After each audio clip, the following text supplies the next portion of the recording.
Okay, so you know how sometimes it feels like the ground is shifting beneath our feet? Well, that's kind of what's happening right now in geopolitics, especially when you look at South Asia and Bangladesh in particular.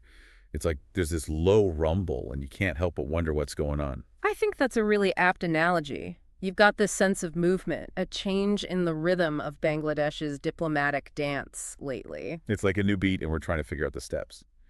So that's what we're going to do today. Dive deep into what's happening in Bangladesh. Specifically, what does it mean that their interim chief advisor, Mohammed Yunus, is getting a lot cozier with both China and Pakistan? hmm And how is India feeling about all this? I mean, this is an ancient history. This is happening right now as we speak. It's around April 5th, 2025. It's a fascinating development for sure, especially when you consider the pretty solid and reliable relationship India and Bangladesh have always had, for the most part. Yeah, it's been like this comfortable long-term thing. Like they've been partners for ages, Hmm. right? But since Mohammed Yunus took over back in August last year after Sheikh Hasina left, well, she's actually India right now, which is another layer to this whole story, things haven't exactly stayed the same, have they? Not exactly. It's like Yunus's arrival has opened up some new doors for Bangladesh's foreign policy, especially when you look at their interactions with China and Pakistan. So let's break it down. Why don't we start by looking at this whole China situation? Okay, so let's rewind a bit. Yunus goes to Beijing recently, Yeah. not just for a handshake and a photo op. Yeah. He comes back with a pretty big deal in his pocket. Yeah. A $400 million agreement with China to give the Mongla port in Khulna a serious facelift, like major upgrades and expansion. Now, I got to admit, I'm not a geography whiz, but even I know that Mongla's location is kind of a big deal. Yeah. It's all about location, location, location with Mongla. You see, the thing is, it's really close to India, only about 180 kilometers from Calcutta. For those who don't have a map handy, that's actually closer than Calcutta is to Santiniketan. So it's not just about a port. It's about shifting the power dynamics in the Bay of Bengal. It's about China extending their reach right up to India's doorstep. It's like suddenly China has a much bigger footprint right there, practically, in India's backyard. Mm. And strategically speaking, Yeah. it's right smack in the middle of the Bay of Bengal. And when you zoom out and look at the bigger picture, India's always been pretty cautious about keeping China's influence in the Indian Ocean in check. This Mongla port deal, it feels like a bit of a challenge to that long-standing strategy, doesn't it? It definitely adds a new twist to the whole regional power play. And it's not just about this one port. There's also talk about a $350 million Chinese economic and industrial zone in Chittagong. Plus, there are all these ongoing discussions about maritime cooperation between Beijing and Dhaka, which tells you this is about a much deeper and broader level of engagement between these two countries. It's like they're becoming best buds. And it's not just Beijing that Yunus seems to be making friends with. Is it Pakistan, which, let's be honest, has had a bit of a complicated relationship with Bangladesh, is also showing signs of thawing out? Exactly. There's definitely a noticeable warming trend going on between Bangladesh and Pakistan. One of the clearest signs of this was the Bangladesh Air Force sending 5 of their top officers to Pakistan on March 27th. And what were they doing there? Training on JF-17 fighter jets, those planes that Pakistan and China developed together. And it's not just the planes themselves, it's where they might end up that's really raising eyebrows, isn't it? There's buzz about them being stationed at Lamanirhat Airport in Rangpur Division. Yeah, Lamanirhat is only about 120 kilometers away from India's Hazimara Air Force Station, which happens to be right next to the super strategic choke point known as the Chicken's Neck. Imagine this narrow strip of land connecting India's mainland to its northeastern states. It's like India's Achilles heel. Yeah. Any disruption there and the whole connection gets cut off. India has always been super sensitive about anything happening in this corridor, especially if it involves outside players. So having Pakistani fighter jets potentially buzzing around so close to that area, that's got to be setting off alarm bells in New Delhi. Yeah. Right? It adds a whole new level of strategic thinking. For sure. And on top of that, you've got the Pakistani Foreign Minister Ishaq Dar, who's expected to visit Dhaka sometime this month. It would be the first high-level visit from Pakistan in over a decade.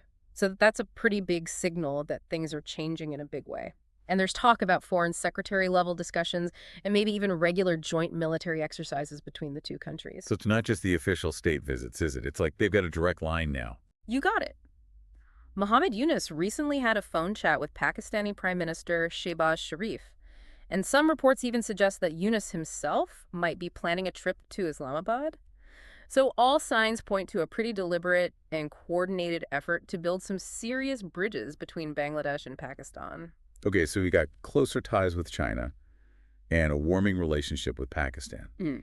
How has India reacted to all of this? Because I can't imagine they're just sitting back and watching this unfold. Well, India's response has been interesting. On April 4th, 2025, Prime Minister Narendra Modi met with Mohammed Yunus on the sidelines of the BIMSTEC summit in Bangkok. That meeting in itself was a bit of a head-scratcher, wasn't it? I mean, given all the recent developments we've been talking about. Definitely. A lot of strategic affairs experts in India were surprised that Modi agreed to this meeting, especially considering Yunus's growing ties with China and Pakistan. It suggests that India felt like they needed to have a face-to-face to try and get a handle on the situation. So what exactly did they talk about during this unexpected meeting? Well, reports suggest that a few key things were on the agenda. India emphasized that they want a positive and constructive relationship with Bangladesh. Makes sense, right? Modi also reportedly urged Yunus to tone down his rhetoric, maybe referring to any statements that could be seen as rocking the boat in the region. Border security, as always, was a major point of discussion, and so was the safety and well-being of minorities in Bangladesh, specifically the Hindu population, which has always been a sensitive issue in India-Bangladesh relations. And we can't forget about Sheikh Hasina, who's currently in India. Did that come Oh, up? yeah. The Bangladeshi side apparently asked India to consider extraditing her. But India's response was, well, let's just say it was diplomatic. They said they had nothing further to add at this time, which is basically a polite way of saying we're not making any promises. Beyond the official statements, what are some of the concerns that are bubbling up in India, particularly among these strategic experts? One of the big worries is the Mangla port deal. Remember I mentioned that under Sheikh Hasina, India supposedly had a pretty sweet deal at one of the terminals. Well, there's concern that this new agreement with China could throw a wrench into those arrangements. The Teesta River project is another point of tension. India had been pretty keen on leading that project, mainly because of its strategic location near that chicken's neck we talked about. But now there are whispers about possible Chinese involvement, which has definitely ruffled some feathers in New Delhi. And then you add the fact that China seems to be bringing Pakistan into the mix when it comes to Bangladesh. That's a whole other can of worms, isn't it? It's not just about dealing with one potentially less friendly neighbor. It's about facing a potentially coordinated front. Exactly. It's a two-for-one deal that India probably isn't thrilled about. And to make things even more complicated, there are reports of radical Islamist elements within Yunus's camp, which throws a whole new set of security concerns into the equation for India. Okay, so we've heard a lot from the Indian perspective, but it's important to understand how all of this is playing out in Bangladesh. What are the experts there saying about India's reaction and Yunus's recent moves? Well, there's one strategic affairs expert based in Dhaka who believes that India was right to sit down with Yunus. Their thinking is that it gave India a chance to lay out their concerns, directly get a better sense of what Yunus is really up to, and keep those lines of communication open. This expert also basically dismissed the idea that India was bowing down to Yunus, which is something Yunus's supporters have been saying. They see it as just PR spin. But I'm guessing there's not exactly a single unified opinion on all of this in Bangladesh, right? Oh, absolutely not. There are definitely other perspectives. Some people think that India should have come out swinging, taken a much tougher stance with Yunus, maybe even publicly voicing their concerns about his cozying up to China and Pakistan. They feel that by being too accommodating, India might be sending the wrong message and basically accepting these big shifts in Bangladesh's foreign policy. Okay, so let's zoom out for a minute and talk about why all of this matters to our listeners. Because let's be real. Not everyone is glued to the latest geopolitical news. So why should they care about what's happening in Bangladesh? That's a great question. And here's the thing. This isn't just about diplomatic maneuvering and political chess games. It has real-world implications. Think about the security of India's northeast region. The stability of that chicken's neck corridor directly affects the entire northeast, which is not only culturally significant, but also crucial for things like tea production, something that a lot of people enjoy. If China and Pakistan gain too much influence in Bangladesh, it could disrupt trade routes, affect travel, and basically create instability in the whole region. And that kind of instability doesn't just stay neatly within borders, does it? Nope. It tends to spill over, and the potential for unrest across borders is a real concern, especially given those concerns about radical elements. Now, on the flip side, we also have to consider Bangladesh's need for economic development.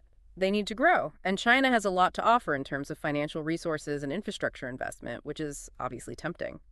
But here's the million-dollar question. Is Yunus trading dependence on one powerful neighbor for dependence on two others? And what does that mean for Bangladesh's own independence and stability in the long run? It sounds like they're walking a tightrope with some potentially serious consequences for everyone involved. It is. And for India, this whole situation should be a wake-up call. They need to step up their game when it comes to their relationship with Bangladesh. Deepen those trade agreements, invest in key infrastructure projects, and make sure that their diplomatic engagement is consistent and strong. So to wrap it all up, we're witnessing some pretty significant shifts in the geopolitical landscape around Bangladesh. Under Mohammed Yunus's interim leadership, we're seeing a clear move towards closer ties with China and Pakistan. And these developments have understandably raised concerns and triggered a cautious, but perhaps somewhat unexpected response from India. Absolutely. It's a fluid and evolving situation. The growing involvement of external powers in Bangladesh has the potential to significantly impact the security and stability of the entire region. And as we've discussed, these implications can have very real and tangible effects on the lives and interests of people across South Asia. It's definitely a lot to think about. So here's a final thought for you to ponder. Are we seeing a fundamental reshaping of the power dynamics in this crucial region? And what kind of unforeseen consequences might emerge from the strategic dance happening right on India's doorstep? It's worth taking some time to consider the long-term implications of all this. I agree there are a lot of moving pieces, and how they all fall into place will have lasting effects. Well, that's all the time we have for our deep dive today. Thanks for joining us, and as always, stay curious. Until next time.